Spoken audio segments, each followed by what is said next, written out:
even find Yeah, a team. And it's the hottest ticket. It's the hottest ticket in Tampa Bay by far.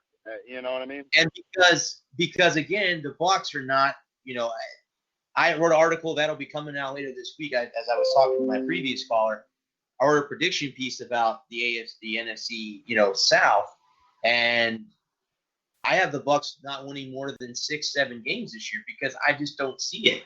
Yeah, I know Bruce is here. I know it's great. They have this great defense. They don't have any defense, and you cannot win in the NFL without defense. And I hate to change it from college to NFL, but you cannot win in the NFL without a defense. You can win offensively, great. We did that last year, but you cannot win in the NFL only winning one side of the ball. You have to win two sides of the ball. Now, if you win special teams, great, you win. But you cannot have a failed defense in the NFL and expect to win. And the Bucs, with all the injuries they have, with Vita Vea being a question mark and Levante David being a question mark, they lost a lot of people on the – they let Gerald McCoy go. They bring in the Dominic Sue. It's going to be question marks this year. Todd Bowles is going to have to scheme his way to no end to get this team to win. And they have a rookie secondary. And I hate to keep bringing this up because here's a Gator, Vernon Hargraves, who was great at the University of Florida, but since he's come to Tampa Bay, he can't find the broadside of a barn. I don't know what happened. I don't know what happened to him. Let me talk there for a second. Okay. When it comes to Vernon Hargraves, he has quite possibly been one of the biggest disappointments to me in the NFL so far. Okay. I don't understand how a player that understood football so well at Florida and was involved in pretty much everything. I mean, the kid was a heat-seeking missile that just, got to the ball no matter what. And I just don't understand where the fallout is. Now, let me say this. I've read a little bit, not probably as much as you have, but I've read a little bit about the off season for the Bucs, and they say that VH3's play, he's come a long way in the off season. I'm hoping that that's true because I really do not understand how you can have that much talent and not be good. And a lot of these players, a lot of these people hate on him and they laugh about him and this, that, and another. And I'm really feeling like it's got to be something. It's got to be a mind thing or something. Something is in his head that is stopping him from being a good football player because I know he can be phenomenal. I really do. I agree. And so I don't know what I don't know. We'll hope that he'll not around this year. Well, now the best thing about him is now, if they move him in as an interior, CB, instead of him being on the outside as like what they call the nickelback, he's fine. He said that he's, that Todd Bowles, they're happy with his progression. But the problem is when you have a young secondary, and, it happens with everybody, even in college, your seniors graduate or they go to the NFL, or your juniors graduate, move on to the NFL, and you got freshmen and sophomore back there. You get exposed. And the Bucs don't have a big secondary this year. Unfortunately, that's just the way it is. They drafted Bunting out of, I forget what school he came out of. He's going to be their number 2, but you don't have really a pure number 1 corner. They don't have that. And if you're not going to get to the quarterback, they're going to play a 3-4 defense. They're not going to get to the quarterback. You're going to leave your secondary exposed. And like I said, I don't care if you could have any quarterback back there. If you're going to give him 8, 9, 10 seconds to throw the football, he'll pick you apart. And then the Bucs division have Drew Brees, who's a Hall of Famer in my eyes. Drew Brees will be a first ballot Hall of Famer. Matt Ryan is a great quarterback. And Cam Newton, who got hurt this season. I believe. Let's go as far to say that I believe that Matt Ryan is 1 championship away from making the NFL Hall of Fame. Personally, I would agree with you. I agree with that. He's got ice in his veins. That's why they call him Matty Ice. He's Matty just. Ice, yep. He's and when you have a division like that the Bucs play in, good luck. I wish him the best of luck. I hope I'm wrong. I'm not a Bucs fan, but I hope I'm wrong. When it comes to that, I hope that they have a good season. They're able to get over the 5-11 back-to-back seasons they've had. But I just don't see it. I don't see it on paper. I don't see how that's going to end up. But I tend to agree with you. I tend to agree with you, man.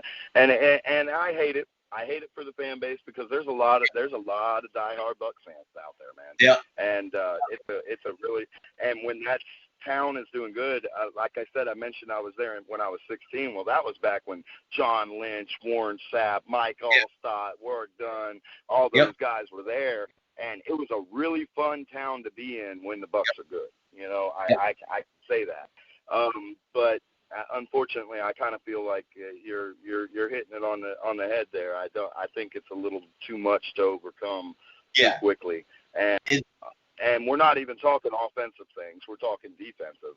And you know as well as I do. The NFL, if you're not good on defense, you ain't gonna make it far.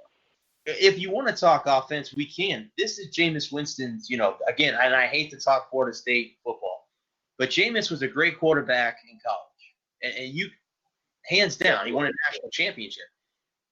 But he has transitioned to the NFL. This is the last year of his deal. They extended him last year. No Buccaneer quarterback, and I don't know if you know this or not, no Buccaneer quarterback has ever signed a second contract, ever. In the history of that NFL franchise, never had a quarterback signed a second contract. They've never had a franchise quarterback, ever, in their history. You can go back and look at the Testaverdes and the Steve Youngs and the Doug Williams and all of them that have been drafted here that don't work out here. Doug went on to win a Super Bowl with the Redskins. Look at Dilfer. Dilfer won a Super Bowl with the Ravens. Steve Young won multiple championships in San Francisco.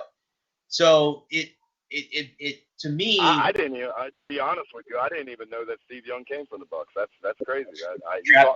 Originally, he was originally drafted by Tampa Bay. I think he played 1 or 2 seasons here, and they traded him away. He went to San Francisco, and then backed up who many consider the GOAT, even though I think the GOAT is currently playing number 12, and I'm not going to be a homer when I say that, but that's just my opinion. Who do you think? Tom Brady. Tom Brady, by far. Tom.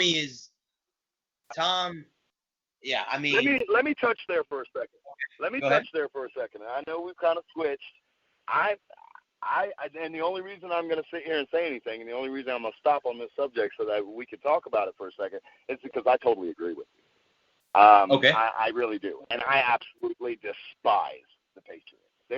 I honestly, I think I hate the Patriots more than I hate Florida State, and that's a hard thing to say. But when you look at the success that Brady has had, you look at you look at Steve Young and the young years and the younger years of him. He had late Rice. And, you look at Montana, and he had Rice mostly through. You look at Tom Brady, and Tom Brady makes wide receivers. Like, the names that you've heard in these Super Bowls, each year, it's not like, there's a wide receiver that's like, oh, my God, this guy's the greatest Pro Bowler of all time. Like, we need to, he's so awesome. Like, I didn't know who the hell Amendola or whatever how the hell you say his name. I didn't know his name before 2 years ago. And who made that name? Tom Brady. And so I'm gonna say the things that Tom Brady has been able to do, and the game, and today's game that has turned into basically more of a passing game. I was gonna say, and relying on your quarterback as much, and for him to be doing it at such a high level and an old age, I really do believe that you can. How can you say that the quarterback that has the best winning percentage in the Super Bowl, and I think he passed Montana last year in rings, I believe. How can you take it away from him? Because you don't like the Patriots? Because that's about the only reason you're going to be able to get me. You know what I mean? Well, so I truthfully believe that you're spot on there. I really do. Well, and you can go back and look at Montana, and again, Joe by far, I grew up in that era. I'm a 90s kid, so growing up watching 80s, watching Montana and Jerry Rice, who I think is the best wide receiver ever, with the weapons that he had with John Taylor and Roger Craig, just to name a few on that team. I mean, Rathman and all those guys, he had weapons. Tom. But let me go as far as to say this. Okay. If you would have put Dan Marino on the team that Montana had in San Francisco, do you not think that Dan Marino wins 5-6 championships? Absolutely. Absolutely. Now, do the same thing and put him on the Patriots. I think that's a question mark. Okay. I mean, this is a sick thing to think about when you have Brad Johnson, and nothing against Brad Johnson or Trent Dilfer. They both have Super Bowl rings, but yet Jim Kelly and Dan Marino don't. And you can't tell me that those two quarterbacks are better than Jim and Dan. There's no way. No. You have to be off your rocker. Now, don't get me wrong. Did I like to see Dilfer be able to go and win the Super Bowl after I felt he got screwed over in Tampa? Yeah, absolutely. Was I a Dilfer fan? And could you ask for a better dude when you're talking to him? That, a more down-to-earth guy that, is a really good football mind? Correct. He's an awesome dude. But is he better than Dan Marino, Jim Kelly? Hell no. Not on his best day. I mean, it sucks, and I hate to say it's got to be hard to be a Bills fan. You got to the Super Bowl 4 straight years in a row and couldn't win one. And the closest one you had was here in Tampa, and you lost on a field goal to the Giants. I mean, that was in Tampa. That's the old Tampa Stadium. And I'm sure that's the stadium that you went to a lot as a kid, right? Was it Raymond James or was it Tampa Stadium that you went to? Well, I actually, when I moved in, I actually still have some of the concrete from the old Sombrero. Because when I moved, the year that I moved in, they had already built Raymond James, and they were tearing down the old Sombrero, and they were tearing down that old stadium. And I actually kind of was one of those that jumped over the fence and went and grabbed some concrete and took off. You know what I'm saying? And so I still have that concrete, matter of fact. And my wife, when she found it in the back of the closet one year, was like, "What the hell is this?" But I still have that. But I never got to experience the game in the old stadium, but I moved there right as it was being torn down. Yeah, see, I got to witness because my first game, I was 4 years old. They played Buffalo. It was in '87. I hate to make anyone sound old, but I was 4 years old. I was 4 years old. That was my first game. They played the Buffalo Bills, and then I got to see them play Chicago a lot because my dad worked for the sheriff's department and had a good friend who was a big Bears fan. So every year that the Bears came here, I didn't get to see Walter Payton, which kind of, that kind of sucked a little bit because I think he's the best running back of all time. But to me, I never got to see him, but I got to see a lot of Bears games. But then the funny thing, this is a whole kind of weird scenario. The first team I saw at Tampa Stadium for regular season was the Bills. The very first regular season game I saw at Raymond James Stadium was against the Buffalo Bills. It took me a long time to get back for a regular season game there. I saw the Patriots playing a preseason game. I was there the year that the Gators got stomped by Michigan. Ron Zook was our head coach, and Rex Grossman was our quarterback. Oh, yeah, and we got beat to hell. I literally just threw up. We got beat to hell in that game, and I sat next to Michigan fans, and it's like, oh my God, like, can the bleeding stop? Because we could not do anything right that day. There was nothing that went right. That game in the '95 championship against Nebraska is my two most hated games I've ever. See, now I just look up now that you reminded me of that '95 game because Tommy Osborne beat our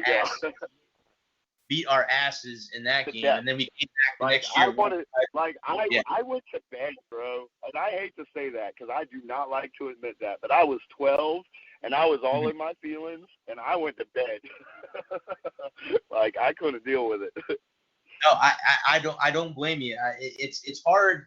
It's hard to watch your team get killed, and I got to see that single-handedly last year. The final home game for USF last year, they played Tulane, and Tulane just wiped them off. Just beat them handily, and it's hard to sit there and go, okay, when is this going